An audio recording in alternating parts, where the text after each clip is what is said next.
Chapter 21. Madame Mantalini finds herself in a situation of some difficulty, and Miss Nickleby finds herself in no situation at all. The agitation she had undergone rendered Kate Nickleby unable to resume her duties at the dressmaker's for 3 days, at the expiration of which interval she betook herself at the accustomed hour, and with languid steps, to the temple of fashion where Madame Mantalini reigned paramount and supreme. The ill will of Miss Knag had lost nothing of its virulence in the interval. The young ladies still scrupulously shrunk from all companionship with their denounced associate, and when that exemplary female arrived a few minutes afterwards, she was at no pains to conceal the displeasure with which she regarded Kate's return. "Upon my word," said Miss Knag, as the satellites flocked round to relieve her of her bonnet and shawl, "I should have thought some people would have had spirit enough to stop away altogether when they know what an encumbrance their presence is to right-minded persons. But it's a queer world. Oh, it's a queer world." Miss Knag, having passed this comment on the world in the tone in which most people do pass comments on the world when they are out of temper, that is to say, as if they by no means belonged to it, concluded by heaving a sigh wherewith she seemed meekly to compassionate the wickedness of mankind. The attendants were not slow to echo the sigh, and Miss Knag was apparently on the eve of favouring them with some further moral reflections, when the voice of Madame Mantalini, conveyed through the speaking-tube, ordered Miss Nickleby upstairs to assist in the arrangement of the show-room, a distinction which caused Miss Knag to toss her head so much and bite her lips so hard that her powers of conversation were, for the time, annihilated. "Well, Miss Nickleby, child," said Madame Mantalini when Kate presented herself, "are you quite well again?" "A great deal better, thank you," replied Kate. "I wish I could say the same," remarked Madame Mantalini, seating herself with an air of weariness. "Are you ill?" asked Kate. "I'm very sorry for that." "Not exactly ill, but worried, child, worried," rejoined Madame. "I am still more sorry to hear that," said Kate gently. "Bodily illness is more easy to bear than mental." "Ah, and it's so much easier to talk than to bear either," said Madame, rubbing her nose with such irritability of manner. "There, get your work, child. Put the things in order, do."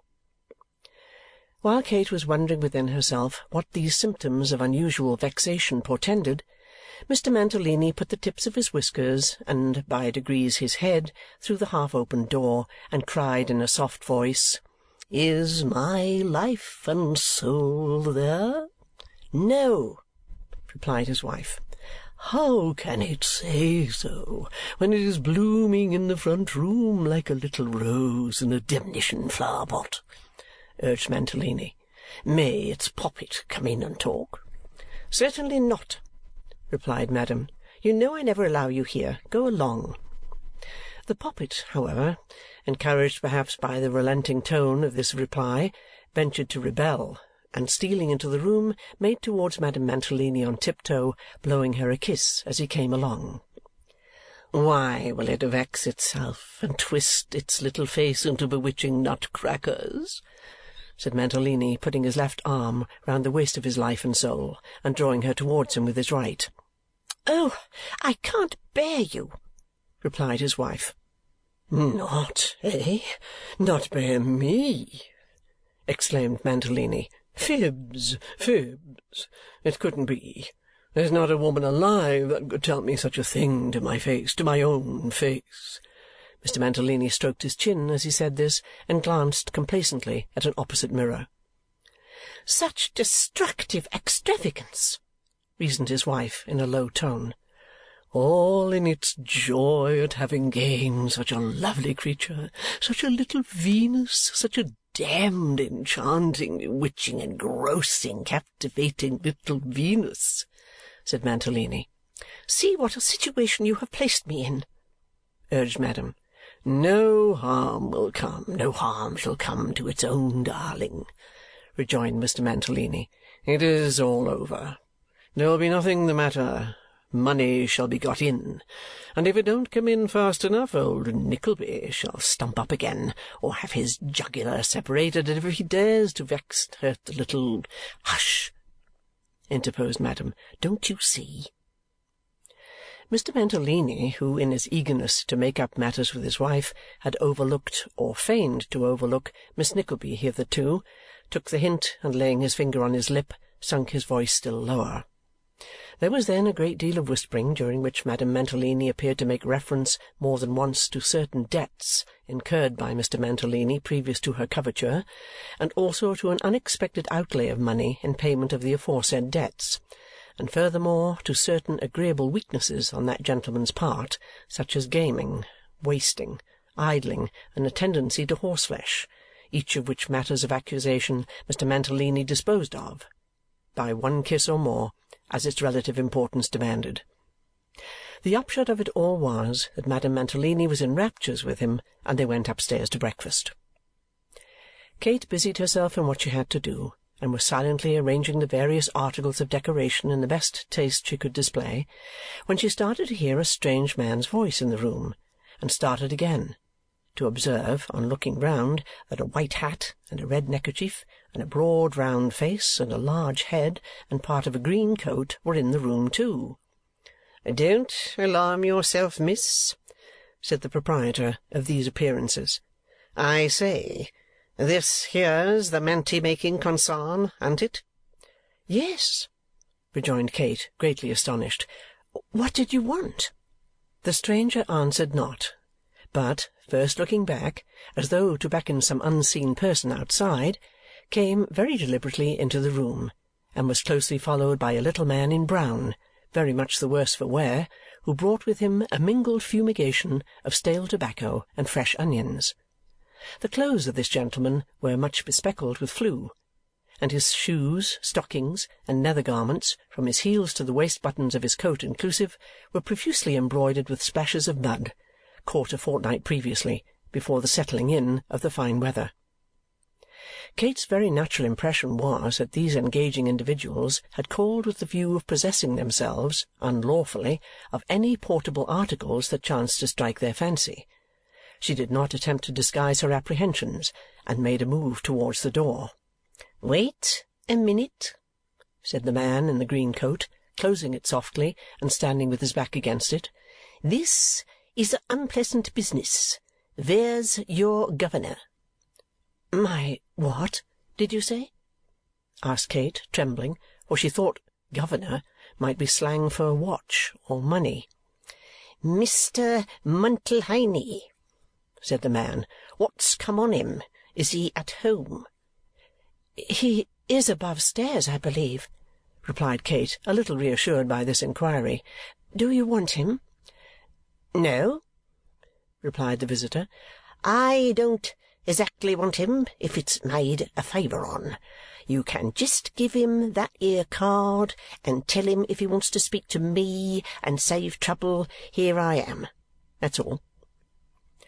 With these words the stranger put a thick square card into Kate's hand, and, turning to his friend, remarked with an easy air that the rooms was a good high pitch, to which the friend assented, adding by way of illustration that there was lots of room for a little boy to grow up a man in either on 'em, without much fear of his ever bringing his head into contact with the ceiling. After ringing the bell which would summon Madam Mantalini, Kate glanced at the card, and saw that it displayed the name of Scaley, together with some other information to which she had not had time to refer when her attention was attracted by Mr. Scaley himself, who, walking up to one of the cheval-glasses, gave it a hard poke in the centre with his stick, as coolly as if it had been made of cast iron. "Good plate this year, Tix," said Mr. Scaley to his friend. "Ah!" rejoined Mr. Tix, placing the marks of his 4 fingers and a duplicate impression of his thumb on a piece of sky-blue silk. "And this here article warn't made for nothing, mind you."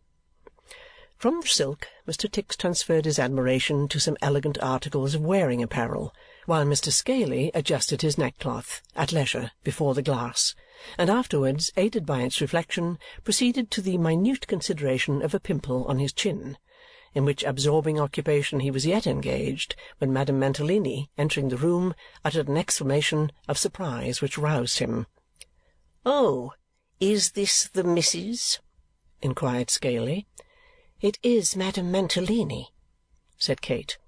"Then," said Mr. Scaley, producing a small document from his pocket and unfolding it very slowly, "this is a writ of execution, and if it's not convenient to settle, we'll go over the house at once, please, and take the inventory." Poor Madame Mantalini wrung her hands for grief and rung the bell for her husband, which done she fell into a chair and a fainting fit simultaneously. The professional gentlemen, however, were not at all discomposed by this event, for Mr. Scaley, leaning upon a stand on which a handsome dress was displayed, so that his shoulders appeared above it in nearly the same manner as the shoulders of the lady for whom it was designed would have done if she had had it on, pushed his hat on one side and scratched his head with perfect unconcern, while his friend Mr. Tix, taking that opportunity for a general survey of the apartment preparatory to entering on business, stood with his inventory book under his arm and his hat in his hand, mentally occupied in putting a price upon every object within his range of vision. Such was the posture of affairs when Mr. Mantalini hurried in, and as that distinguished specimen had had a pretty extensive intercourse with Mr. Scaley's fraternity in his bachelor days, and was, besides, very far from being taken by surprise on the present agitating occasion, he merely shrugged his shoulders, thrust his hands down to the bottom of his pockets, elevated his eyebrows, whistled a bar or two, swore an oath or two, and, sitting astride upon a chair, put the best face upon the matter with great composure and decency. "What's the damned total?" was the first question he asked. £1,527 4 and ninepence halfpenny, replied Mr. Scaley, without moving a limb. "The halfpenny be damned," said Mr. Mantalini impatiently. "By all means, if you wish it," retorted Mr. Scaley. "And the ninepence." "It don't matter to us if the £1,527 went along with it, that I know on," observed Mr. Tix. "Not a button," said Scaley. "Well," said the same gentleman after a pause, "what's to be done? Anything? Is it only a small crack or a out-and-out smash? A break-up of the constitution, is it? Very good. Then, Mr. Tom Tix, Esquire, you must inform your angel wife and lovely family as you won't sleep at home for 3 nights to come, along of being in possession here. What's the good of the lady a-fretting herself?" continued Mr. Scaley, as Madame Mantalini sobbed. "A good half of what's here isn't paid for, I dessay, and what a consolation oughtn't that to be to her feelings?" With these remarks, combining great pleasantry with sound moral encouragement under difficulties, Mr. Scaley proceeded to take the inventory, in which delicate task he was materially assisted by the uncommon tact and experience of Mr. Tix, the broker. "My cup of happiness's sweetener," said Mantalini, approaching his wife with a penitent air, "will you listen to me for 2 minutes?" "Oh, don't speak to me," replied his wife, sobbing. "You have ruined me, and that's enough." Mr. Mantalini, who had doubtless well considered his part, no sooner heard these words pronounced in a tone of grief and severity than he recoiled several paces, assumed an expression of consuming mental agony, rushed headlong from the room, and was soon afterwards heard to slam the door of an upstairs dressing-room with great violence. "Miss Nickleby," cried Madame Mantalini, when this sound met her ear, "make haste! For heaven's sake, he will destroy himself. I spoke unkindly to him, and he cannot bear it from me. Alfred, my darling, Alfred!" With such exclamations she hurried upstairs, followed by Kate, who, although she did not quite participate in the fond wife's apprehensions, was a little flurried nevertheless.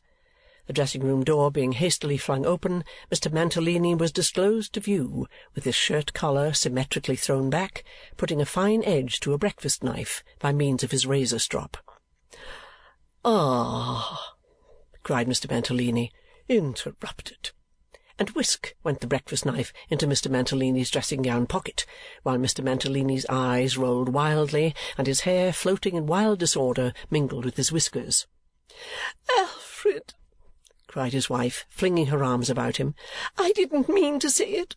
I didn't mean to say it." "Ruined!" cried Mr. Mantalini. "Have I brought ruin upon the best and purest creature that ever blessed a dead nation, vagabond? Damn it, let me go!" At this crisis of his ravings, Mr. Mantalini made a pluck at the breakfast-knife, and being restrained by his wife's grasp, attempted to dash his head against the wall, taking very good care to be at least 6 feet from it. "Compose yourself, my own angel," said Madame. "It was nobody's fault. It was mine as much as yours. We shall do very well yet. Come, Alfred, come." Mr. Mantalini did not think proper to come to all at once, but, after calling several times for poison and requesting some lady or gentleman to blow his brains out, gentler feelings came upon him, and he wept pathetically. In this softened frame of mind he did not oppose the capture of the knife, which, to tell the truth, he was rather glad to be rid of, as an inconvenient and dangerous article for a skirt-pocket, and finally he suffered himself to be led away by his affectionate partner. After a delay of 2 or 3 hours, the young ladies were informed that their services would be dispensed with until further notice, and at the expiration of 2 days the name of Mantalini appeared in the list of bankrupts. Miss Nickleby received an intimation per post on the same morning that the business would be, in future, carried on under the name of Miss Knag, and that her assistance would no longer be required, a piece of intelligence with which Mrs. Nickleby was no sooner made acquainted than that good lady declared she had expected it all along, and cited divers unknown occasions on which she had prophesied to that precise effect. "And I say again," remarked Mrs. Nickleby, who, it is scarcely necessary to observe, had never said so before, "I say again that a milliner's and dressmaker's is the very last description of business, Kate, that you should have thought of attaching yourself to. I don't make it a reproach to you, my love, but still I will say that if you had consulted your own mother—" "Well, well, mamma," said Kate mildly, "what would you recommend now?" "Recommend?" cried Mrs. Nickleby.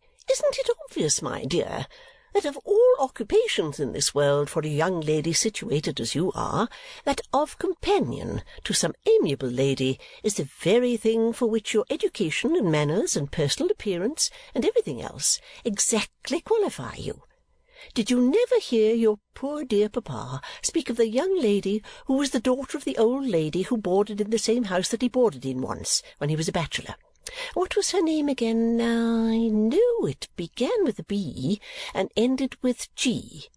But whether it was Waters or no, it couldn't have been that either. But whatever her name was, don't you know that that young lady went as companion to a married lady who died soon afterwards, and that she married the husband and had one of the finest little boys that the medical man had ever seen, all within 18 months?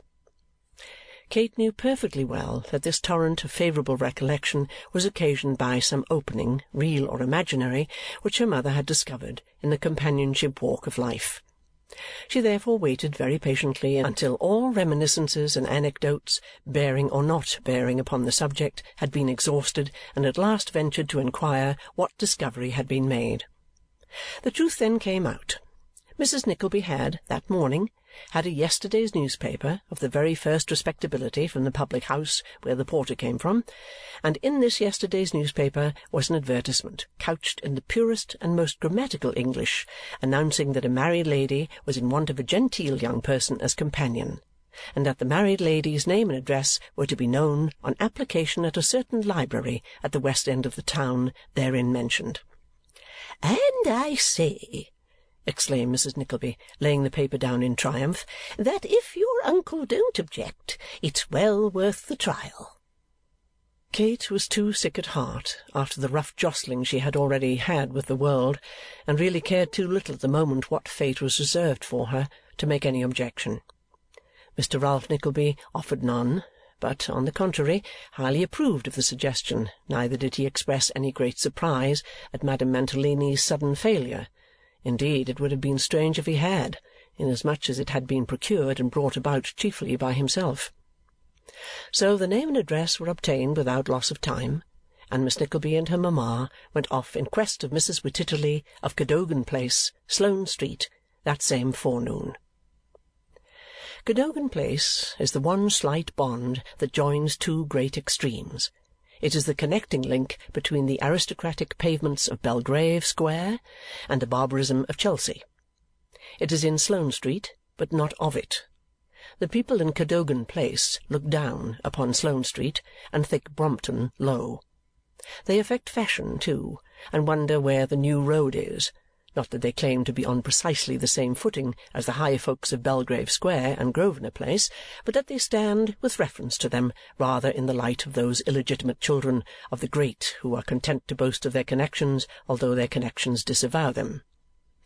Wearing as much as they can of the airs and semblances of loftiest rank, the people of Cadogan Place have the realities of middle station. It is the conductor which communicates to the inhabitants of regions beyond its limit the shock of pride of birth and rank, which it is not within itself, but derives from a fountain-head beyond. Or, like the ligament which unites the Siamese twins, it contains something of the life and essence of two distinct bodies, and yet belongs to neither. Upon this doubtful ground lived Mrs. Wititterly, and at Mrs. Wititterly's door Kate Nickleby knocked with trembling hand. The door was opened by a big footman with his head floured, or chalked, or painted in some way. It didn't look genuine powder. And the big footman, receiving the card of introduction, gave it to a little page, so little indeed that his body would not hold in ordinary array the number of small buttons which are indispensable to a page's costume, and they were consequently obliged to be stuck on 4 abreast. This young gentleman took the card upstairs on a salver, and pending his return, Kate and her mother were shown into a dining-room of rather dirty and shabby aspect, and so comfortably arranged as to be adapted to almost any purpose rather than eating and drinking. Now, in the ordinary course of things, and according to all authentic descriptions of high life as set forth in books, Mrs. Wititterly ought to have been in her boudoir. But whether it was that Mr. Wititterly was at that moment shaving himself in the boudoir, or what not, certain it is that Mrs. Wititterly gave audience in the drawing-room, where was everything proper and necessary, including curtains and furniture coverings of a roseate hue, to shed a delicate bloom on Mrs. Wititterly's complexion, and a little dog to snap at strangers' legs for Mrs. Wititterly's amusement, and the aforementioned page to hand chocolate for Mrs. Wititterly's refreshment. The lady had an air of sweet insipidity and a face of engaging paleness. There was a faded look about her, and about the furniture, and about the house. She was reclining on a sofa in such a very unstudied attitude that she might have been taken for an actress all ready for the first scene in a ballet, and only waiting for the drop curtain to go up. "Place chairs." The page placed them. "Leave the room, Alphonse." The page left it. But if ever an Alphonse carried plain Bill in his face and figure, that page was the boy.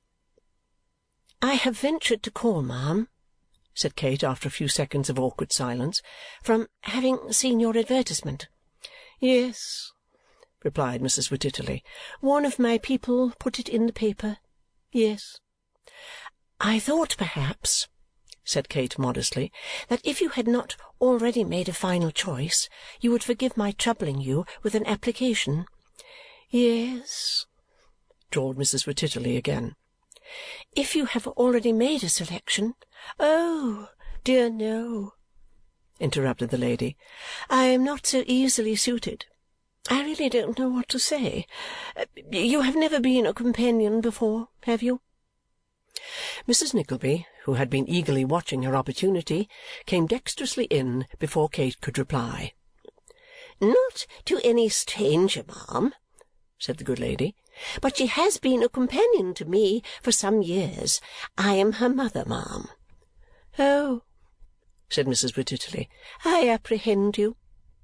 "I assure you, ma'am," said Mrs. Nickleby, "that I very little thought at one time that it would be necessary for my daughter to go out into the world at all, for her poor dear papa was an independent gentleman, and would have been at this moment if he had but listened in time to my constant entreaties, and, dear mamma," said Kate in a low voice. "My dear Kate, if you will allow me to speak," said Mrs. Nickleby, "I shall take the liberty of explaining to this lady—" "I think it is almost unnecessary, mamma." And notwithstanding all the frowns and winks with which Mrs. Nickleby intimated that she was going to say something which would clench the business at once, Kate maintained her point by an expressive look, and for once Mrs. Nickleby was stopped upon the very brink of an oration. "What are your accomplishments?" asked Mrs. Wititterly, with her eyes shut. Kate blushed as she mentioned her principal acquirements, and Mrs. Nickleby checked them all off, one by one, on her fingers, having calculated the number before she came out. Luckily the two calculations agreed, so Mrs. Nickleby had no excuse for talking. "You are a good temper?"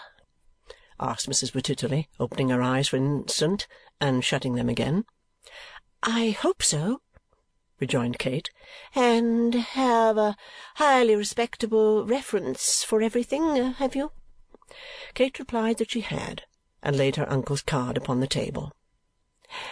"Have the goodness to draw your chair a little nearer and let me look at you," said Mrs. Wititterly. "I am so very near-sighted that I can't quite discern your features." Kate complied, though not without some embarrassment, with this request, and Mrs. Wititterly took a languid survey of her countenance, which lasted some 2 or 3 minutes. "I like your appearance," said that lady, ringing a little bell. "Alphonse, request your master to come here." The page disappeared on this errand, and after a short interval, during which not a word was spoken on either side, opened the door for an important gentleman of about 38, of rather plebeian countenance, and with a very light head of hair, who leant over Mrs. Wititterly for a little time and conversed with her in whispers. "Oh," he said, turning round. "Yes, this is a most important matter. Mrs. Wititterly is of a very excitable nature, very delicate, very fragile, a hothouse plant, an exotic." "Oh, Henry, my dear," interposed Mrs. Wititterly. "You are, my love. You know you are. One breath," said Mr. W., blowing an imaginary feather away. "Pho! You're gone." The lady sighed. "Your soul is too large for your body," said Mr. Wititterly. "Your intellect wears you out. All the medical men say so. You know that there is not a physician who is not proud of being called in to you. What is their unanimous declaration? 'My dear doctor,' said I to Sir Tumley Snuffim in this very room the very last time he came, 'my dear doctor, what is my wife's complaint? Tell me all. I can bear it. Is it nerves?' 'My dear fellow,' he said, 'be proud of that woman. Make much of her. She is an ornament to the fashionable world, and to you. Her complaint is soul. It swells, expands, dilates, the blood fires, the pulse quickens, the excitement increases. Poof!" Here Mr. Wititterly, who in the ardour of his description had flourished his right hand to within something less than an inch of Mrs. Nickleby's bonnet, drew it hastily back again and blew his nose as fiercely as if it had been done by some violent machinery. "You make me out worse than I am, Henry," said Mrs. Wititterly with a faint smile. "I do not, Julia, I do not," said Mr. W. "The society in which you necessarily move, from your station, connexion, and endowment, is one vortex and whirlpool of the most frightful excitement. Bless my heart and body, can I ever forget the night you danced with the baronet's nephew at the election ball at Exeter? It was tremendous." "I always suffer for these triumphs afterwards," said Mrs. Wititterly. "And for that very reason," rejoined her husband, "you must have a companion in whom there is great gentleness, great sweetness, excessive sympathy, and perfect repose." Here both Mr. and Mrs. Wititterly, who had talked rather at the Nicklebys than to each other, left off speaking, and looked at their two hearers with an expression of countenance which seemed to say, "What do you think of all this?" "Mrs. Wititterly," said her husband, addressing himself to Mrs. Nickleby, is sought after and courted by glittering crowds and brilliant circles. She is excited by the opera, the drama, the fine arts, the nobility, my love," interposed Mrs. Wititterly. "The nobility, of course," said Mr. Wititterly, "and the military. She forms and expresses an immense variety of opinions on an immense variety of subjects. If some people in public life were acquainted with Mrs. Wititterly's real opinion of them, they would not hold their heads, perhaps, quite as high as they do." "Hush, Henry," said the lady. "This is scarcely fair." "I mention no names, Julia," replied Mr. Wititterly, "and nobody is injured.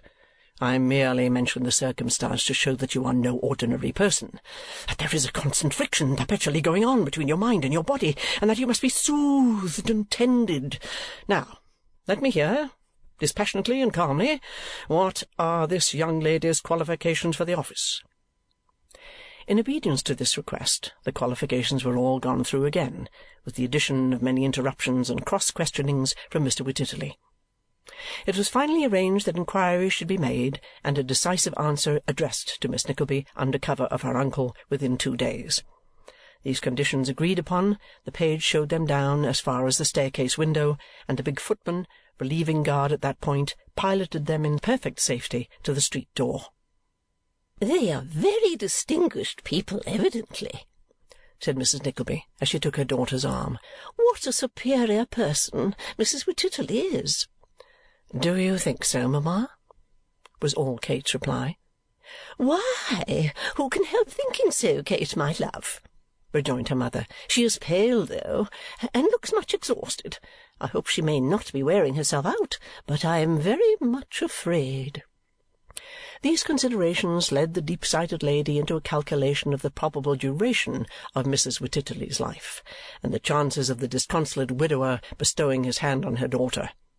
Before reaching home she had freed Mrs. Wititterly's soul from all bodily restraint, married Kate with great splendour at St. George's, Hanover Square, and only left undecided the minor question whether a splendid French-polished mahogany bedstead should be erected for herself in the 2-pair back of the house in Cadogan Place, or in the 3-pair front, between which apartments she could not quite balance the advantages, and therefore adjusted the question at last by determining to leave it to the decision of her son-in-law. The inquiries were made. The answer, not to Kate's very great joy, was favourable, and at the expiration of a week she betook herself with all her movables and valuables to Mrs. Wititterly's mansion, where for the present we will leave her. Chapter 21